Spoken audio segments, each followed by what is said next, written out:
Olá, sejam todos bem-vindos a mais uma aula de disciplina de Anatomia e Fisiologia Humana. Meu nome é Patrícia Facina, sou enfermeira e sou a professora de vocês dessa disciplina. Na aula de hoje falaremos um pouquinho sobre os músculos, né? Então, sobre o sistema muscular que também compõe o nosso corpo e quais são as funções, e trarei aqui para vocês alguns principais músculos que nós temos no nosso corpo e que normalmente acabamos utilizando mais dentro do nosso ambiente de serviço, na questão de administração de alguns medicamentos, né? De algumas coisas que são feitas ali em âmbito hospitalar. Então, novamente, é importante dizer que essa aula de anatomia, né, como nós já comentamos na primeira aula, ela é uma ciência, onde eu vou descobrir e aprender sobre o corpo humano, desde a sua forma macro como a sua forma micro. Então, nós vimos lá na primeira aula todos os conceitos, né, o que significava a ciência da anatomia, o que compreendia, qual que eram os tecidos, quais que eram os sistemas, e nós fomos evoluindo, né? Falamos um pouquinho dessa introdução, desde quando, né, entender e trazer aqui para vocês que nós somos células, né? E aí depois falamos um pouquinho sobre o sistema esquelético, que é a função dele de movimento, de proteção, que eu tenho ali os cálcios, que eu tenho ali, né, todas essas questões. Então nós vamos aprofundando, né? Então, como eu já falei desde o início, ela é um acompanhamento até nós chegarmos lá, então, na conclusão. Então, sempre antes de iniciarmos propriamente dito o conteúdo da disciplina, eu vou sempre estar relembrando com vocês os principais conceitos da disciplina anterior, da aula anterior, para poder ficar mais fresco para vocês e vocês conseguirem acompanhar o meu raciocínio dentro dessa aula. Então, mais uma vez, eu peço para vocês baixem esses conteúdos, façam as anotações pertinentes. Se tiverem alguma dúvida, podem me procurar e aí nós podemos conversar e debater. Lembrando, então, que essa é a disciplina chefe, ela é a disciplina principal para que você consiga entender qualquer outra disciplina dentro do curso da área da saúde que você escolher. Certo? Então vamos lá falar um pouquinho sobre esse sistema muscular, o que compreende, quais que são as funções, que tipos de músculos que eu tenho, o que que eles são feitos. Vamos começar então? Então, vamos falar um pouquinho. Então, os músculos, tá, pessoal? Eles são estruturas individualizadas que vão cruzar com uma ou mais articulações. Então, quando nós começamos a falar na primeira aula, que nós falamos que a pele, ela tem a função da proteção do nosso corpo e ela também é a proteção ali de todos os nossos órgãos, nós fomos vendo, né? Eu falei para vocês, olha, quando nós fizermos uma dissecação de um cadáver e ali eu vou chegando nas estruturas, agora nós estamos chegando nos músculos, tá? No sistema muscular. Então, esse sistema muscular, eles podem ter estruturas que são individuais, que eu vou trazer aqui para vocês, né? Ou estruturas que elas vão acabar se unindo, né? Fazendo então ali a resposta justamente para trazer o movimento. Então, quando nós vimos na aula anterior que nós falamos de sistema esquelético, eu disse para vocês que somente o esqueleto em si, ele não era capaz de trazer movimentação ou de trazer sustentação para o nosso corpo. Nós tínhamos tecidos, nós tínhamos ligamentos, nós tínhamos tendões, nós tínhamos ali também a parte muscular. Quando eu falo de músculo, eles representam de 40 a 50% do meu corpo, tá? Do meu peso corporal. Eu não sei se vocês já tiveram a oportunidade de ir numa consulta, seja com nutricionista ou então com endócrino, e fazer um exame que chama-se bioimpedância. O que é esse exame chamado bioimpedância? Ele é muito simples. Ela é uma balança, tá? Uma balança digital que você vai subir, e aquela balança digital, ao invés dela te dar somente o seu peso, ela vai te dar a porcentagem de massa magra, massa gorda, de água, né, que você tem no seu corpo, de músculos, né? E aí, muitas vezes a gente vê, né? Você tá ali trabalhando, fazendo um processo de reeducação alimentar, frequentando muito bem a academia e você fica focado na balança que o seu peso ele não está diminuindo. Mas quando você faz um exame de biopendância, você vê que o quê? Que você aumentou a massa magra, ou seja, você aumentou a questão muscular, né? E por isso muitas vezes o seu peso ele acabou parando da mesma forma. Mas dentro desse exame eu consigo avaliar então claramente o que que eu tenho de peso corporal, o que que é líquido, o que que não é. Então é um exame super tranquilo, super rápido, totalmente indolor e ele é muito importante para trazer para nós a composição adequada daquele corpo, daquele indivíduo que está ali passando então pelaquela consulta, tá? Dentro dessa questão de estrutura muscular, nós temos três tipos de músculos. Nós temos o músculo liso, o músculo estriado cardíaco e o músculo estriado esquelético, tá? Então, aqui eu vou trazer para vocês, que nem eu comentei na outra aula, a gente traz as imagens coloridas para conseguir ficar mais fácil para vocês entenderem. Tá? Então, nessa imagem aqui, ó, nós temos os três tipos de músculos que é importante vocês terem essa visão, tá? Então, vamos começar pelo músculo cardíaco. Como o nome já diz, cardíaco, então ele vai recobrir o coração. Primeira coisa, coração é um músculo, tá? Então, ele é um músculo. E uma das coisas principais que eu tenho que entender de músculo, quando eu mudo a estrutura desse músculo, ele não retorna mais ao tamanho que ele quer, né? Que ele estava de origem. Então, por exemplo, vamos voltar novamente no exemplo da academia. Quando você vai para academia para você fazer trabalhos de hipertrofia, o que é hipertrofia? Né? Então, pega aqueles homens que tem muita musculação. Ele está modificando a estrutura muscular do corpo dele. Então, nós estamos fazendo uma hipertrofia muscular. Uma vez que ocorreu essa hipertrofia muscular, aquele músculo ele não vai mais voltar ao tamanho dele de origem. E aqui, o que eu quero dizer? Como o coração é um músculo, eu tenho diversas patologias que elas podem afetar a área cardíaca desse meu paciente. Então, às vezes eu tenho uma patologia que afeta, por exemplo, uma insuficiência cardíaca do meu paciente. Né? Uma insuficiência cardíaca que é o quê? O coração, ele não está conseguindo bombear sangue adequadamente e ele tem um aumento de tamanho. Por o músculo, para o coração ser um músculo, uma vez que esse coração aumenta, ele não regride mais ao tamanho original, tá? Para vocês terem uma ideia, o nosso coração ele tem o tamanho da nossa mão fechada. Então, aqui, ó, esse punho aqui é o tamanho do meu coração.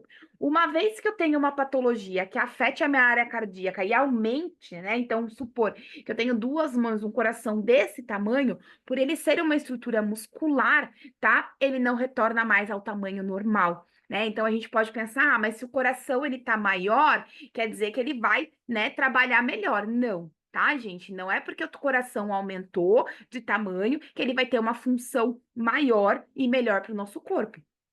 Muito pelo contrário, justamente por ele estar um tamanho maior do que é o esperado anatomicamente, ele vai impactar nas suas funções necessárias, tá? E esse músculo que recobre esse coração, tá? Nós chamamos de músculo cardíaco. O nome do músculo do coração, o nome do nosso coração é miocárdio. Então, quando eu falo de patologias, por exemplo, infarto, é infarto agudo do miocárdio, é o infarto do coração. Coração, novamente, ele é um músculo, então eu gosto de trazer exemplos lúdicos. Você fala assim, ah, eu tô apaixonada, meu coração tá doendo. Gente, qualquer tipo de sentimento, qualquer coisa que nós temos é dentro do nosso cérebro que comanda. Vamos pensar, tem músculo, seu músculo teria algum sentimento? Não, né? Então eu sempre brinco com os alunos, deixa o coração lá do lado quietinho, briga com o seu cérebro, porque é ele que tá te fazendo ser apaixonada, não é o seu coração, porque ele é uma estrutura muscular, e por ela ser uma estrutura muscular, ela não tem ali não tem como ter nenhum tipo, né, de sentimento ali dentro dela, tá? Então, falamos bastante sobre o músculo cardíaco, agora nós falamos sobre os músculos lisos, tá? Esses músculos lisos, eles vão recobrir os nossos órgãos, por exemplo, o estômago, as vísceras, tá? Ele é não estriado, então provavelmente a gente não consegue ver a olho nu, né? Nenhum deles, nem o cardíaco. Então, se você tiver trabalhando numa estrutura, vendo ali numa questão anatômica, você consegue pegar, então, né? Até você chegar no seu estômago, até você chegar nos outros órgãos, as vísceras, você vai passar por uma estrutura muscular. E essa estrutura muscular nós chamamos de musculatura lisa.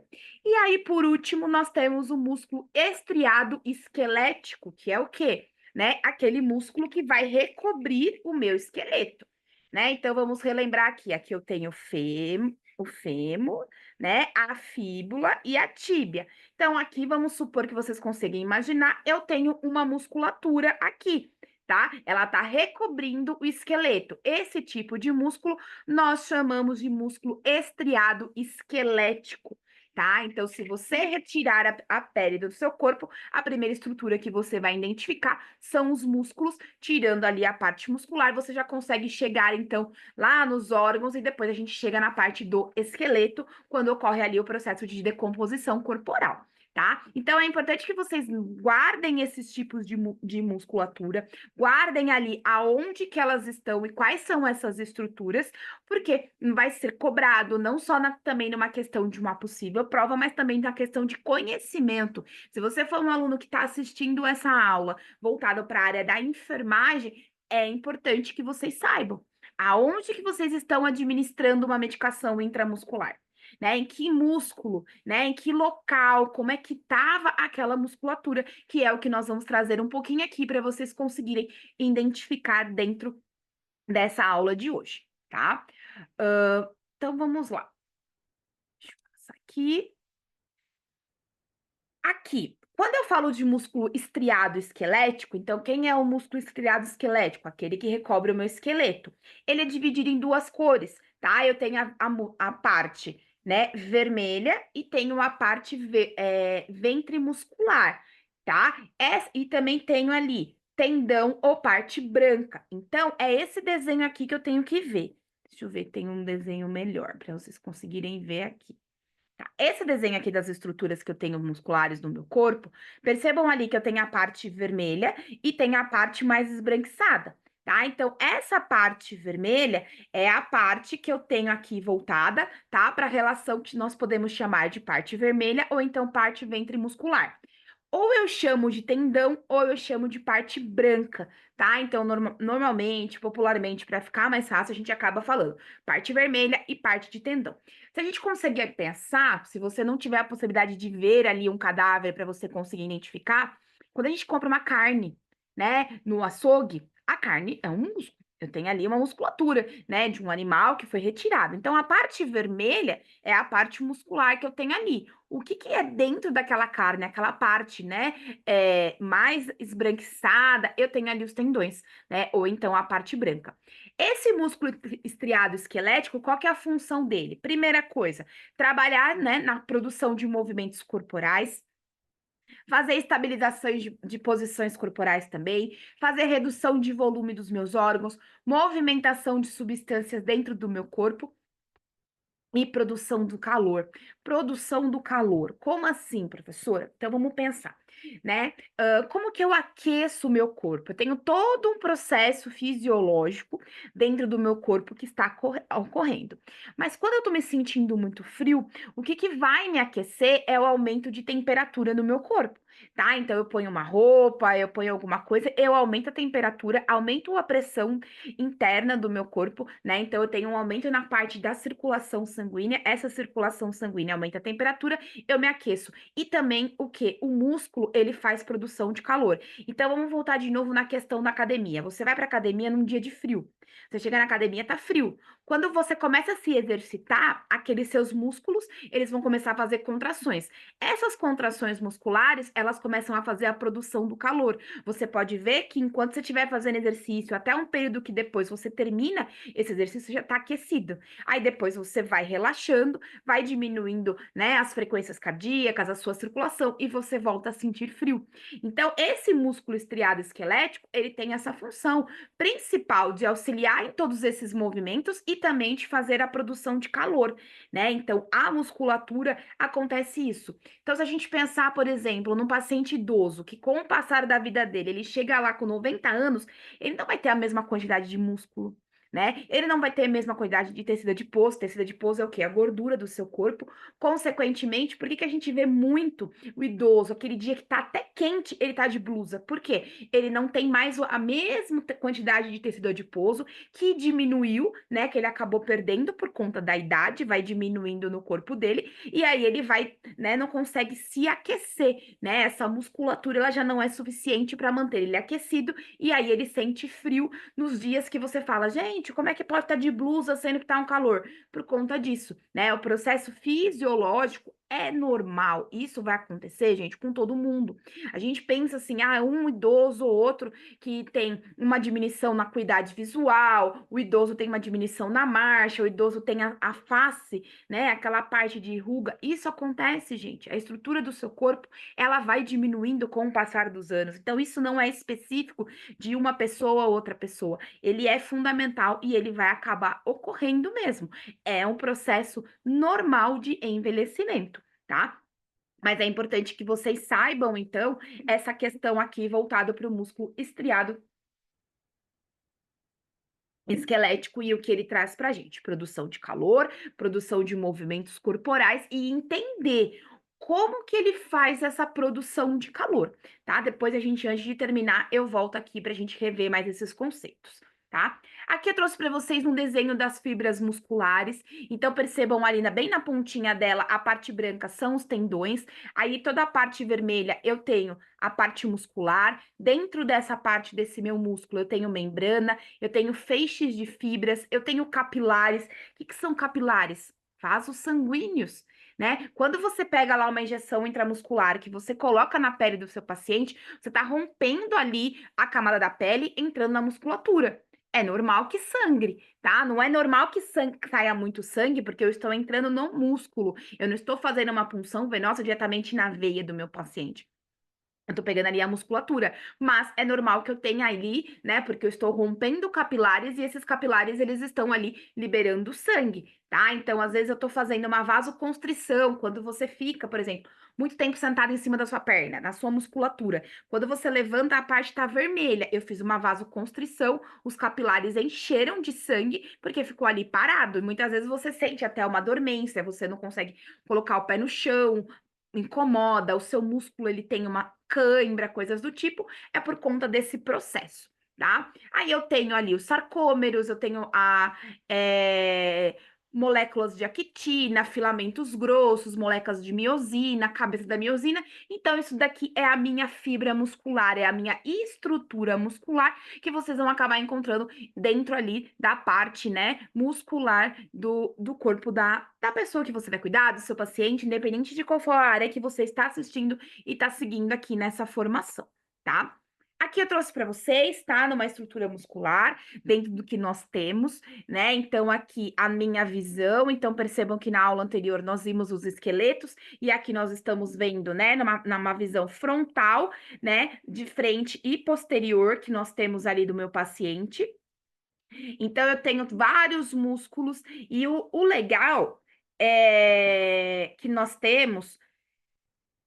O legal que nós temos é o seguinte: desses músculos, a grande maioria, quando vocês forem decorar os nomes deles em músculos e ossos, eles são muito parecidos. Quando nós falamos de ossos, nós tínhamos 206. Agora, músculos, nós temos 650 músculos esqueléticos dentro do ser humano. Então, olha isso, gente: de 206 ossos, eu tenho 650 músculos, tá?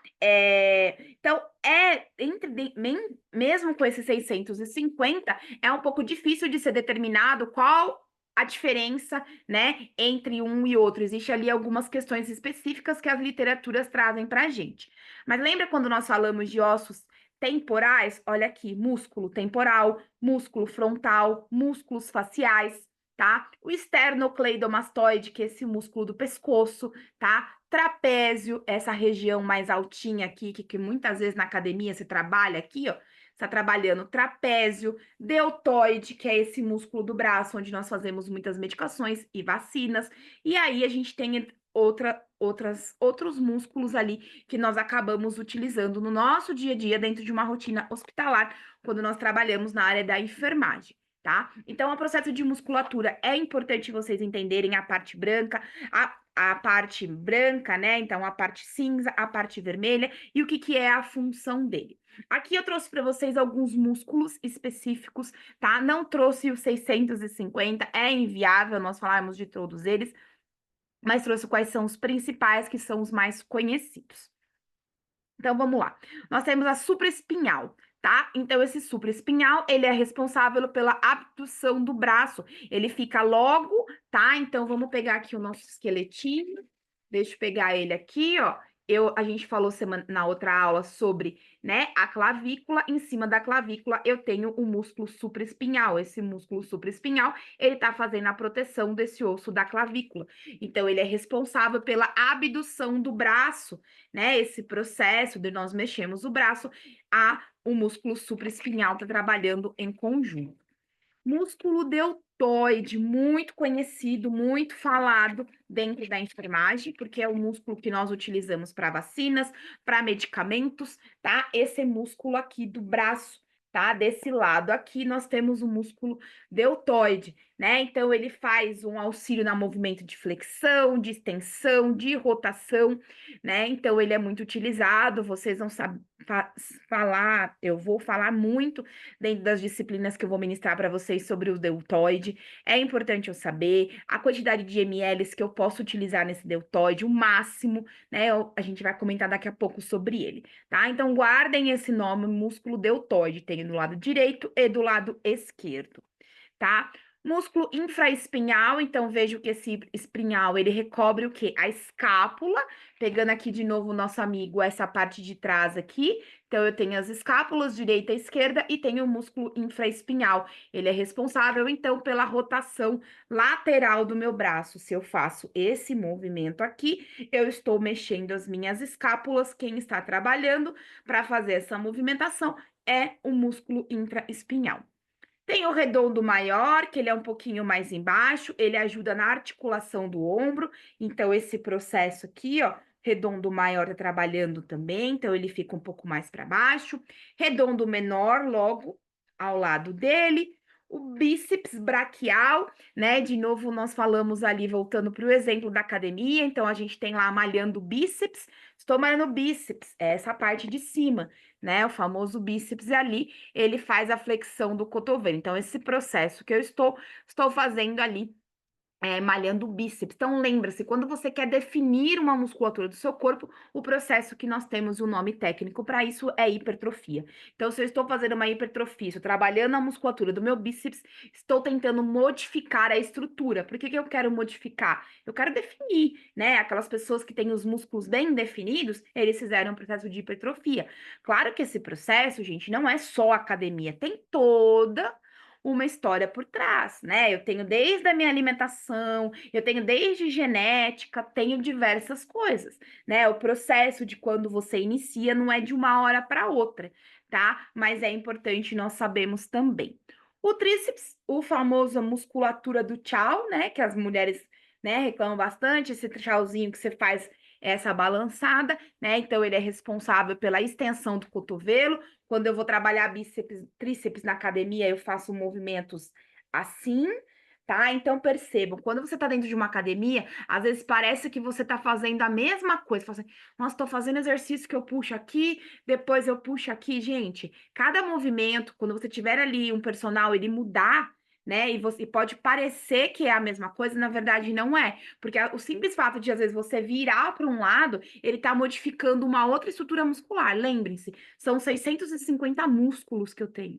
Então, ele está fazendo uma modificação. Parece que é igual, mas na verdade não é. Porque olha aqui, eu tenho redondo menor e redondo maior. Olha isso, eles são muito próximos, mas quando eu estiver fazendo um processo, um exercício, eu posso ter uma modificação, ser o simples fato de puxar assim ou puxar um pouquinho mais reto para o meu corpo. Tudo vai depender. Por isso que é sempre bom ter o auxílio de um profissional que tenha conhecimento do que está fazendo para vocês não terem problemas, tá? Na definição muscular, fazer exercício errado, que vocês podem acabar ali se machucando.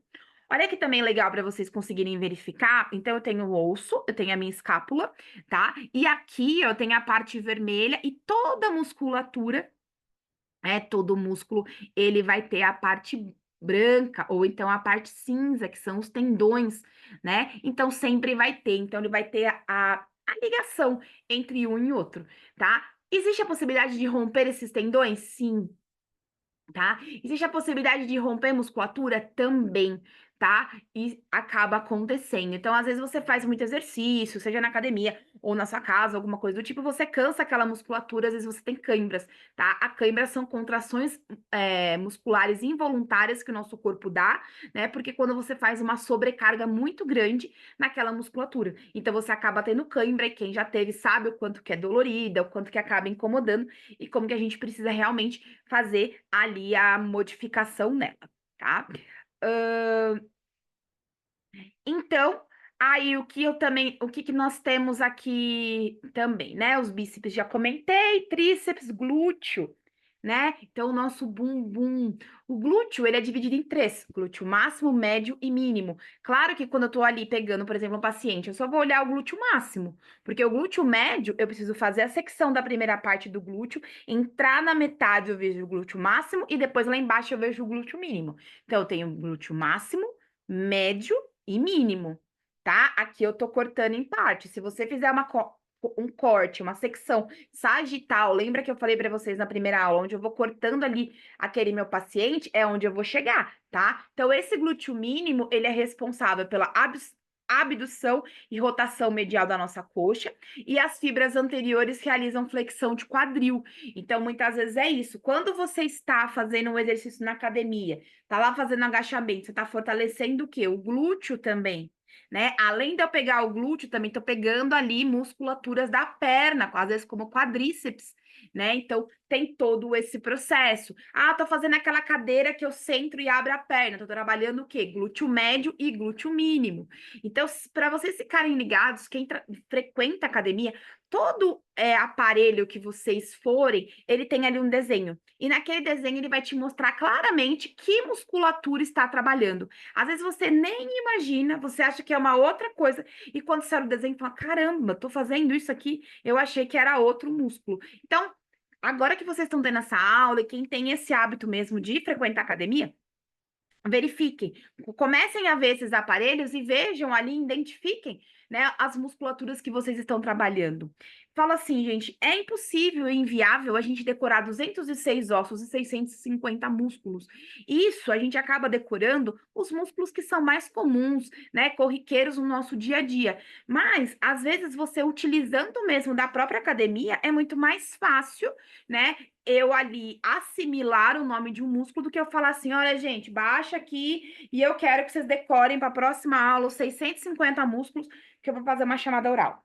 Gente, é muito difícil, tá? É muito difícil por ser um período muito curto que nós temos aqui em contato um com o outro para a gente conseguir conversar. Mais uma vez eu salvo dizer, quem partir por uma graduação na área da saúde provavelmente vai ter que saber esses músculos, porque a gente tem um período maior, às vezes um ano, para estudar anatomia. Eu começo a dizer que o profissional que tem mais conhecimento sobre musculatura, né, é quem? Fisioterapeuta.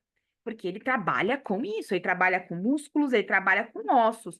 Nós ali, como, por exemplo, da área da enfermagem, nós vamos saber basicamente os músculos que nós utilizamos no dia a dia. A gente não vai decorar os 650, né? Porque é inviável e não tem também a necessidade disso, tá? Quadríceps, então ali a coxa, né? Então, tô malhando a minha coxa, né? Então, ela fica ali próximo ao meu joelho, eu tenho o reto femoral, né? Que ele é responsável pela flexão de quadril. Então, quando você estiver fazendo o agachamento, além de malhar o glúteo médio, o glúteo mínimo, tô malhando o quadríceps, tô malhando as minhas coxas, né? O nome mais popular, tá? E aí, eu tenho, dentro do meu quadríceps, eu tenho vasto lateral mediano e vasto lateral fixo, tá? Então, eu tenho vários outros músculos também que trazem essa função. Olha lá, perto do meu fêmur, tá? Eu tenho um músculo que cruza ele, né? Eu tenho uma porção mais longa e tenho uma porção curta, tá? Aí nós chamamos esse músculo de bíceps femoral. Então, olha só, gente, que nem eu falei no começo, os músculos normalmente, os nomes são muito similares aos ossos, tá? Então, às vezes fica mais fácil, né? Você decorou algum osso, você, opa, então quer dizer que o músculo talvez tenha um nome parecido. Exatamente, né? Ele tem ali um nome similar que acaba te facilitando nesse processo de você conseguir assimilar, tá? Aí agora vamos entrar nessa questão, né? Para quem for da área da enfermagem, nós vamos começar a falar um pouquinho de algumas questões de administração de medicamentos, mas só o que envolve mesmo a parte de musculatura. Quando nós falamos de via de administração de medicação, nós temos diversas, desde a via oral, que é pela boca, até via ocular, nasal, enfim. Mas falando de administração intramuscular, eu tenho desses 650 músculos, e é isso que eu quero que vocês entendam, pessoal da enfermagem. É, às vezes a gente decora esses quatro, né? Que é deltoide, glúteo máximo, glúteo médio, mínimo e vasto lateral. Mas eu tenho 650 músculos, entende? Então, se eu tenho uma injeção intramuscular para administrar no meu paciente, e às vezes eu tenho uma intercorrência no glúteo, uma intercorrência no deltoide, gente, são só 2 músculos de 650 que vocês podem utilizar. Por que que eu falo isso? Porque às vezes os alunos chegam para mim assim, professora, mas não tem como dar uma injeção no glúteo dele, porque tá machucado, no deltoide é a mesma coisa. Eu falo, gente, e os outros 650? Né? São 650. E os outros 648 que tem, qual que vocês utilizam? Aí eles ficam assim, mas eu posso usar? O nome, gente, é injeção intramuscular. Então, se você estiver aplicando, né, a quantidade correta de ml no músculo ali, independente de se for algum desses 4, não tem problema. Você não está fazendo um erro de administração de medicação. Né? Eu estou fazendo uma injeção intramuscular, mas claro que esses são os músculos que eu mais utilizo, que eles têm uma maior absorção das medicações que eu preciso. Mas se eu não tiver eles à minha disposição para realizar, eu não preciso entrar em pânico. Eu posso fazer a utilização de outros músculos, porque afinal de contas eu tenho ali mais 648, tá? Então, quais são esses músculos que eu utilizo muito para administração de medicamentos e vacinas? Deltoide, que é o músculo do braço, que nem nessa foto, glúteo máximo, glúteo médio e mínimo e vasto lateral da coxa, tá? E aqui eu até vou acrescentar região ventroglútea. Deixa eu colocar aqui para vocês, ventroglútea,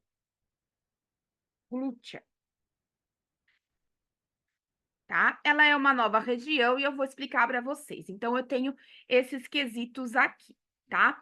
Glúteo máximo, né? Então, aqui esse glúteo máximo, tá? Então, tem do lado esquerdo, do lado direito, é sempre importante dizer, imaginar mesmo que eu tenho aqui, né, uma linha dividida em quadrantes, eu sempre faço na questão do lado na parte superior do lado direito e superior do lado esquerdo, as medicações, eu nunca faço, né, internamente. Lembra que eu falei para vocês distal, proximal, né, que a gente falou na primeira aula dessa disciplina? Então, é importante, eu sempre faço aqui na lateral, aqui eu tenho um espelho, porque aqui no meio eu tenho tendões, coisas que passam, independendo da onde que eu administro essa medicação, eu posso ter intercorrências com o meu paciente, tá?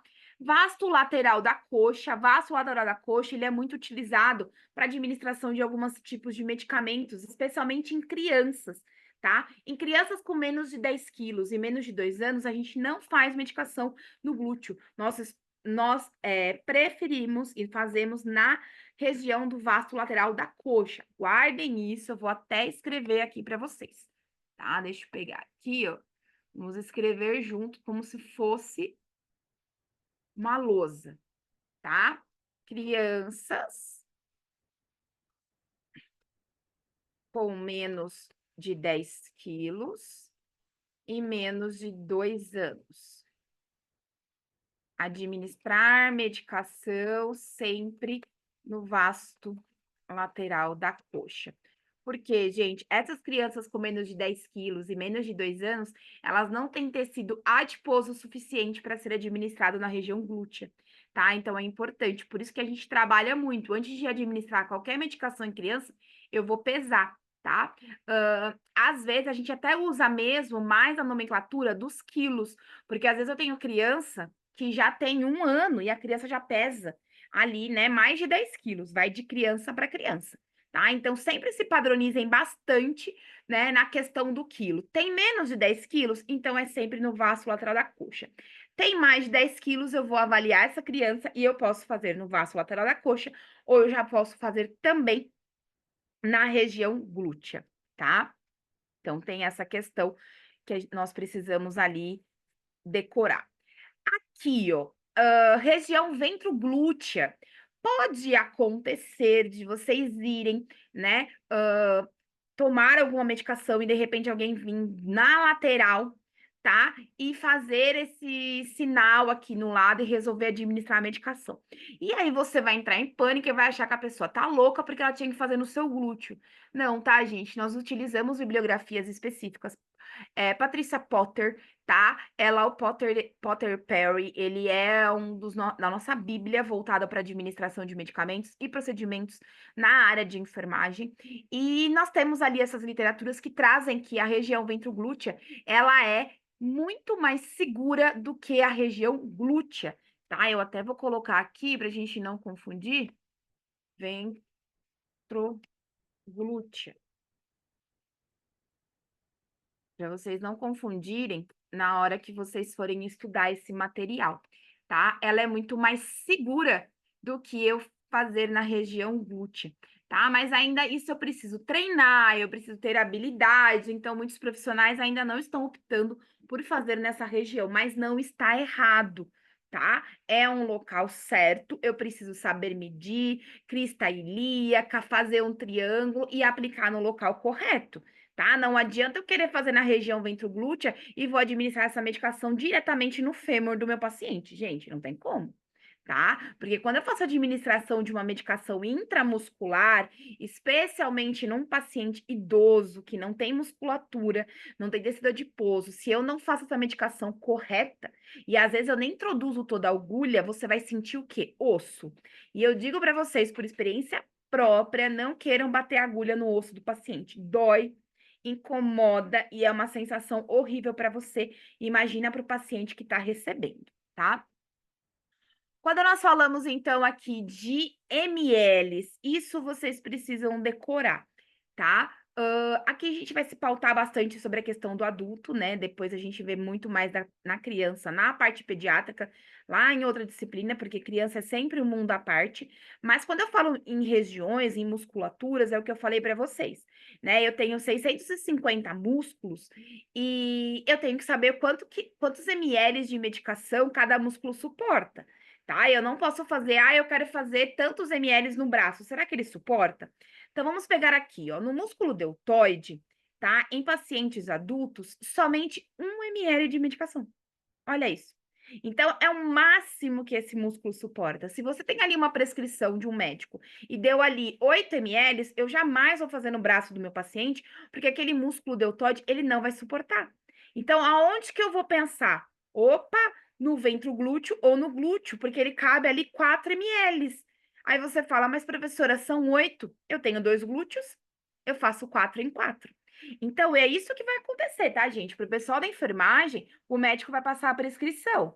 Ele vai colocar ali intramuscular. Você faz uma conta, você chega num valor. E aí você que vai escolher o músculo. Ele não vai te falar, olha, faz no deltoide, faz no vasto lateral. Não. Ele pressupõe que vocês saibam, tá? Aqui eu trouxe para vocês uma introdução na disciplina de fundamentos.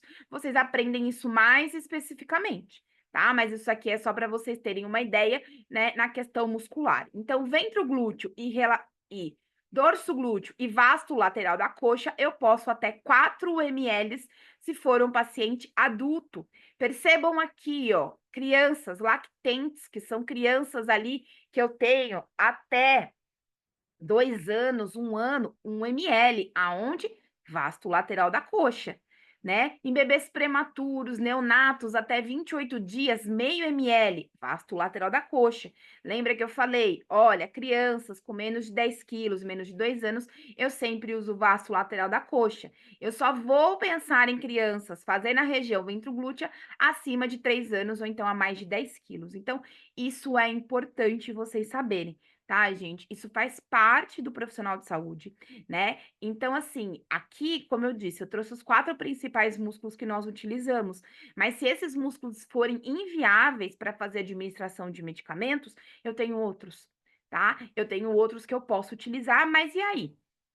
Qual que é a quantidade de ml? Aí eu preciso, né, avaliar, eu preciso buscar bibliografias, porque como eu falei, como a gente acaba não utilizando, né, os outros músculos, porque a gente tenha mais facilidade nesses, vocês acabam não decorando. Mas cada músculo, ele vai ter ali o quanto que ele suporta mesmo de ml, tá?